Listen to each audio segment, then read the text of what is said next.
दोस्तों आज हम एक्सप्लेन करने वाले हैं ट्रेन टू बुसान मूवी। तो शुरू करते हैं। मूवी की शुरुआत में हम एक ट्रक ड्राइवर को देखते हैं जो कि दूसरे शहर की ओर जा रहा था। तभी उसे रास्ते में रोक लिया जाता है और उसकी गाड़ी को अच्छी तरह से सैनिटाइज किया जाता है। फिर गाड़ी वाला उनसे पूछता है यहाँ पर हो क्या रहा है। फिर एक आदमी बताता है कि यहाँ पर न्यूक्लियर प्लांट में छोटा सा लीक हो गया है, लेकिन अब घबराने की कोई जरूरत नहीं है, सब कुछ ठीक हो चुका है। फिर गाड़ी वाला अपनी मंजिल की ओर आगे बढ़ जाता है। रास्ते में उसे एक कॉल आती है। जब वह फोन उठाता है तब उसका बैलेंस गड़बड़ा जाता है, जिस कारण वह एक हिरन के साथ टकरा जाता है, जिस कारण हिरन की वहीं पर मौत हो जाती है। फिर गाड़ी वाला नीचे उतरता है और हिरन को देखता है। हिरन की वहीं पर मौत हो चुकी थी, इसलिए गाड़ी वाला दोबारा से अपनी गाड़ी में बैठता है और वहां से चले जाता है। वहीं दूसरी तरफ हम हिरन को अजीब तरीके से अपने आप खड़ा होता हुआ देखते हैं। उसकी आंखें काफी ज्यादा अजीब सी नजर आ रही थी और ये एक बड़े खतरे की निशानी थी। इसके बाद हमें ऑफिस का सीन दिखाया जाता है। ऑफिस में हम सेवुक नाम के एक आदमी को देखते हैं। ये बहुत बड़ी कंपनी का मैनेजर होता है और वह जब अपने घर वापस जाता है तब इसे इसकी पत्नी का फोन आता है। ये दोनों अपनी बेटी की कस्टडी को लेकर झगड़ा कर रहे थे, जिससे हमें ये पता चलता है कि इनका तलाक हो चुका है।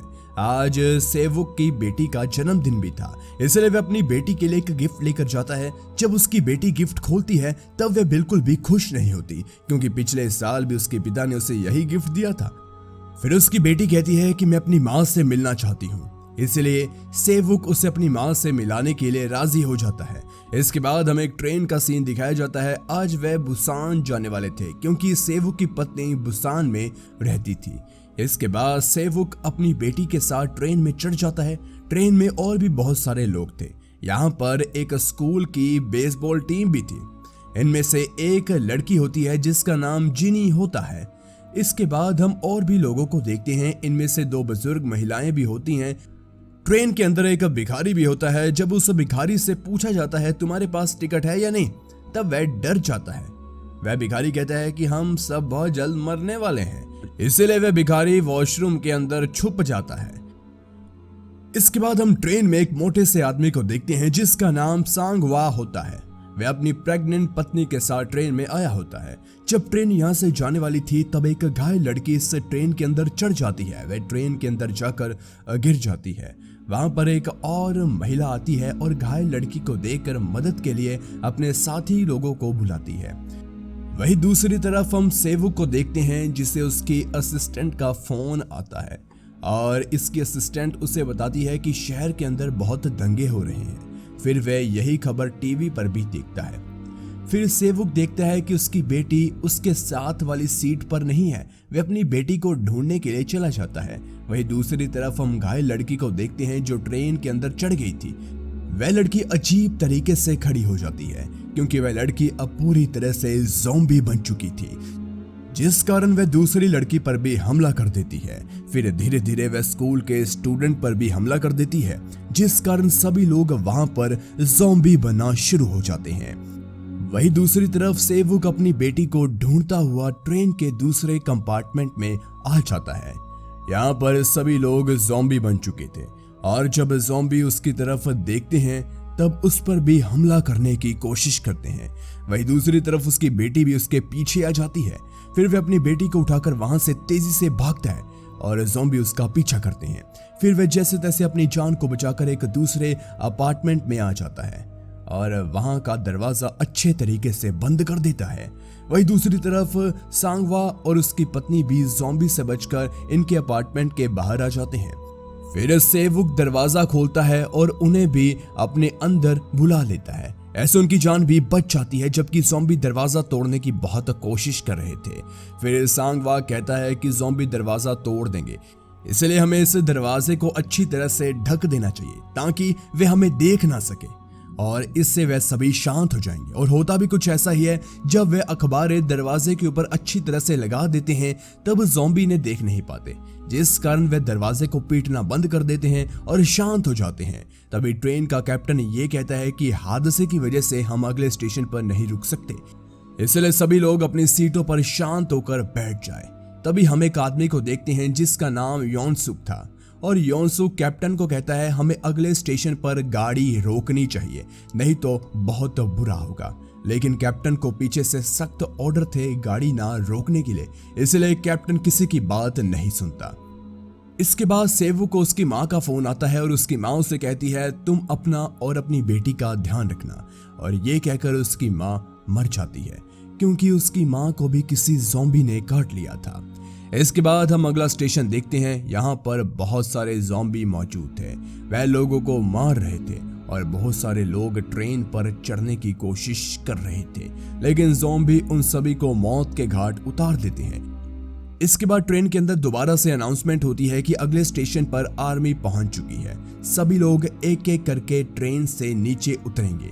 लेकिन सेवू कंफर्म करने के लिए अपने बॉस को फोन लगाता है और पूछता है क्या अगले स्टेशन पर सच में आर्मी पहुंच चुकी है।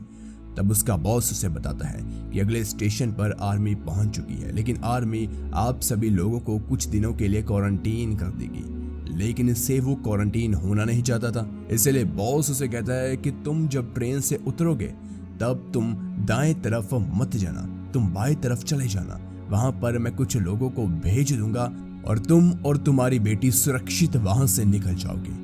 फिर ट्रेन अगले स्टेशन पर पहुंच जाती है। यहाँ पर आर्मी नहीं थी, ना ही यहाँ पर कोई आदमी नजर आ रहा था। इसके बाद योनसुक ट्रेन के कैप्टन को कहता है कि यहाँ पर कुछ गड़बड़ नजर आ रही है, इसलिए हमारा यहाँ पर रुकना सही नहीं है। लेकिन कैप्टन उसकी बात को नहीं सुनता और कहता है कि यहाँ पर और भी लोग मौजूद होंगे, उनको बचाना भी हमारा फर्ज है। इसके बाद सभी यात्री मेन गेट की तरफ जाने लगते हैं। वही सेवुक अपनी बेटी को लेकर दूसरे रास्ते की ओर चला जाता है, लेकिन उनके पीछे पीछे भिखारी आदमी भी चला जाता है और सेवुक उस भिखारी को यहाँ से जाने के लिए कहता है, लेकिन भिखारी उसे कहता है मैंने तुम्हारी हर एक बात सुन ली, इसलिए मैं भी तुम्हारे साथ जाऊंगा। वही दूसरी तरफ जब सभी यात्री मेन गेट से बाहर निकलते हैं तब बाहर आर्मी वाले खड़े होते हैं और सभी आर्मी वाले भी अब ज़ॉम्बी बन चुके थे, इसलिए वे सभी यात्रियों पर हमला कर देते हैं और कुछ यात्री वहीं पर मारे भी जाते हैं। बचे हुए यात्री दोबारा से ट्रेन की ओर भागते हैं। इसके बाद एक ज़ॉम्बी सेवुक की बेटी पर हमला करने की कोशिश करता है, लेकिन तभी वहां पर सांगवा आ जाता है और उसकी बेटी को बचा लेता है।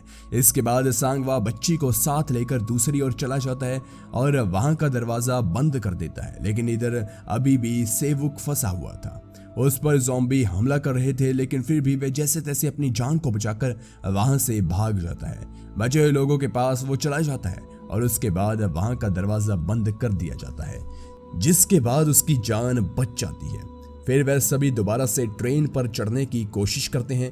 वहीं पर कुछ लोग गलती से वही दरवाजा खोल देते हैं जिसके अंदर ज़ॉम्बी थे और ज़ॉम्बी कुछ लोगों को वहीं पर मार गिराते हैं। कुछ लोग तो ट्रेन पर चढ़ जाते हैं, लेकिन अभी भी कुछ लोग ट्रेन के बाहर मौजूद थे। अब ज़ॉम्बी की मात्रा बहुत ज्यादा ही बढ़ चुकी थी, जिस कारण ज़ॉम्बी दरवाजा तोड़ देते हैं और सांगवा और सेवुक के पीछे भागते हैं। अब सिर्फ 3 लोग ही ट्रेन के बाहर जिंदा बचे थे, इसलिए वह भी भागकर ट्रेन पर चढ़ जाते हैं। इसके बाद ट्रेन का पायलट सभी लोगों को बताता है कि ट्रेन सीधा अब बुसान जाएगी, रास्ते में कहीं पर भी नहीं रुकेगी। अब ट्रेन के अंदर जो लोग जिंदा बचे थे वे सभी ज्यादातर अलग अलग हो चुके थे। इसके बाद सांगवा अपनी पत्नी को फोन लगाता है और उसकी पत्नी फोन नहीं उठाती, बल्कि कोई और फोन उठाता है और उसे बताता है कि वे सभी अब बाथरूम के अंदर फंस चुके हैं और बाहर ज़ॉम्बी खड़े हैं। अब इनको पता चल जाता है कि सभी लोग अपार्टमेंट 13 और 15 में मौजूद है, जबकि ये तीनों लोग 9 नंबर में मौजूद थे। इन्हें 13 नंबर तक जाने के लिए ज़ॉम्बी से भरे डिब्बों से गुजरना होगा। इसके बाद तीनों आदमी अपनी पूरी तैयारी करते हैं और अपने परिवार को बचाने के लिए एक कंपार्टमेंट के अंदर चले जाते हैं। यह अपार्टमेंट ज़ॉम्बी से भरा हुआ था। सांगवा सबसे आगे था, सभी ज़ॉम्बी को मार रहा था। इस तरह से वे पहला अपार्टमेंट पार कर लेते हैं। इसके बाद वे अगले अपार्टमेंट में जाते हैं। यहाँ पर स्कूल के स्टूडेंट मौजूद थे, वह इनसे भी फाइट करना शुरू कर देते हैं। तभी अचानक से ट्रेन एक सुरंग से गुजरती है, जिस कारण ट्रेन के अंदर अंधेरा हो जाता है। अंधेरा होने के कारण सभी ज़ॉम्बी शांत हो जाते हैं। इनको पता चल जाता है कि ज़ॉम्बी अंधेरे में हमला नहीं करते। इसी बात का फायदा उठाकर वह ये वाला डिब्बा भी पार कर लेते हैं और इस तरह वह धीरे धीरे अपार्टमेंट नंबर 13 तक पहुंच जाते हैं। सांगवा अपनी पत्नी को देखता है और सेवुक अपनी बेटी को देखता है और खुश हो जाता है। तभी ट्रेन सुरंग से बाहर निकल जाती है और उजाला हो जाता है, जिस कारण ज़ॉम्बी दोबारा से उन पर हमला करने लगते हैं। लेकिन वह भी एक बाथरूम के अंदर छुप जाते हैं। यहाँ पर उन्हें यह पता चलता है कि अगली सुरंग भी जल्द ही आने वाली है। अगर उन्होंने इस सुरंग का फायदा नहीं उठाया तो अगले 3 घंटे तक कोई भी सुरंग नहीं आएगी। वहीं दूसरी तरफ जिनी खुश नजर आ रही थी क्योंकि उसका दोस्त बहुत जल्द उसके पास आने वाला था। लेकिन सेवुक भड़क जाता है और कहता है कि वह दोनों ज़ॉम्बी से बचकर भला कैसे आ सकते हैं। मुझे लगता है कि वह भी ज़ॉम्बी बन चुके होंगे, इसलिए हम उन्हें अंदर नहीं आने देंगे, नहीं तो हमारी जान भी खतरे में आ जाएगी। इसके बाद दोबारा से सुरंग आ जाती है। वह सभी मिलकर 14 नंबर अपार्टमेंट में चले जाते हैं। वहीं 15 नंबर अपार्टमेंट के अंदर बहुत सारे लोग मौजूद थे, लेकिन वह सभी लोग दरवाजा नहीं खोल रहे थे। उन्हें डर था कि ये लोग भी ज़ॉम्बी बन चुके होंगे। सांगवा और एक लड़का मिलकर ज़ॉम्बी को अंदर आने से रोक रहा था और अपनी पूरी ताकत लगा रहे थे, लेकिन ज़ॉम्बी की मात्रा बहुत ज्यादा थी, इसलिए वे उनको संभाल नहीं पा रहे थे। इसलिए ज़ॉम्बी मिलकर दरवाजे को ही तोड़ देते हैं और सांगवा भी इनका शिकार बन जाता है। इस तरह से धीरे धीरे ज़ॉम्बी बाकी बचे लोगों को भी अपना शिकार बना रहे थे। इनमें से एक बुजुर्ग महिला भी ज़ॉम्बी का शिकार बन जाती है। फिर बचे हुए लोग अपने अपार्टमेंट में चले जाते हैं और दरवाजा बंद कर लेते हैं। इसके बाद सूक और सेवुक के बीच झगड़ा हो जाता है क्योंकि सूक उनको अंदर नहीं आने दे रहा था।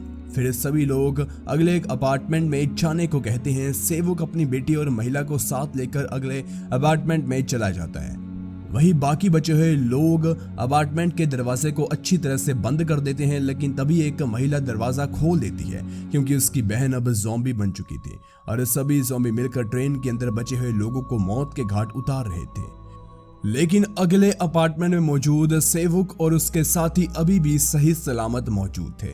इसके बाद सेवुक अपनी पत्नी को फोन लगाता है, लेकिन उसकी पत्नी फोन नहीं उठाती। फिर वह अपने एक दोस्त को फोन लगाता है। उसका दोस्त उसे बताता है कि बुसान के अंदर अब आर्मी आ गई है, वह पूरी तरह से सुरक्षित है। उसका दोस्त उसे यह भी बताता है कि यह वायरस एक बायोटेक कंपनी से फैला है जिसके सारे शेयर हमने बेच दिए थे, जिस कारण वे कंपनी नुकसान में चली गई और उन्होंने इस घटिया हरकत को अंजाम दे दिया और लोग ज़ॉम्बी बनना शुरू हो गए। ट्रेन जैसे ही आगे जाती है तभी एक पटरी पर दूसरी ट्रेन उल्टी पड़ी हुई थी, जिस कारण उनकी ट्रेन अब आगे जा नहीं सकती थी। इसलिए कैप्टन बचे हुए लोगों को बताता है कि हम यहाँ से आगे नहीं जा सकते, लेकिन हम ट्रेन चेंज करके दूसरी ट्रेन की मदद से आगे जा सकते हैं। इसके बाद धीरे धीरे सभी ट्रेन से उतर जाते हैं और दूसरी ट्रेन की तरफ जाने लगते हैं। सूक एक आदमी के साथ अभी जिंदा वॉशरूम के अंदर बंद था और जैसे ही वह बाहर आता है वह दूसरे आदमी को धक्का मार देता है और खुद ट्रेन से नीचे उतर जाता है। फिर वह आदमी ज़ॉम्बी का शिकार बन जाता है। इसके बाद हम एक ट्रेन को देखते हैं जो यहाँ से आगे बढ़ रही थी। बचे हुए लोग इस ट्रेन को पकड़ने की कोशिश कर रहे थे। उनके पीछे पीछे ज़ॉम्बी पड़े हुए थे। उनकी तादाद हद से ज्यादा थी। ये देखने में बहुत ज्यादा भयानक लग रहा था। फिर वे जैसे तैसे ट्रेन पर चढ़ जाते हैं, लेकिन ज़ॉम्बी भी ट्रेन को पकड़ लेते हैं। फिर सेवुक ज़ॉम्बी को ट्रेन से नीचे उतारने की कोशिश करता है और उन पर हमला करता है और कामयाबी हो जाता है। सेवुक ट्रेन के इंजन की तरफ जाता है और दरवाजा खोलकर देखता है तो अंदर सूक बैठा हुआ था। वह भी ज़ॉम्बी बन चुका था। फिर दोनों के बीच झगड़ा होता है। सूक सेवुक को काट देता है। अब वह भी ज़ॉम्बी बनने वाला था, इसलिए वह अपनी बेटी और सांगवा की पत्नी को इनके बारे में बताता है और कहता है कि अब मैं भी मरने वाला हूँ, तुम दोनों अपनी जान बचाओ, यहाँ से चले जाओ। फिर सेवुक ट्रेन से नीचे कूद जाता है और वहीं पर उसकी मौत हो जाती है। इसके बाद हम देखते हैं ट्रेन बुसान पहुंच जाती है। वह दोनों नीचे उतरकर सुरंग की तरफ जाने लगते हैं। वहीं दूसरी तरफ आर्मी के लोग बैठे हुए थे। उन्हें लग रहा था कि शायद उनकी तरफ ज़ॉम्बी आ रहे हैं, लेकिन तभी लड़की पोएम गाना शुरू कर देती है, जिस कारण उन्हें पता चल जाता है कि ये ज़ॉम्बी नहीं है। आर्मी वाले उन्हें सुरक्षित अपने पास ले जाते हैं और यहीं पर ट्रेन टू बुसान एंड हो जाती है। अब इसके अगले पार्ट में पता चलेगा कि आगे क्या होने वाला है, क्योंकि इसके 3 पार्ट हैं बेसिकली। धन्यवाद।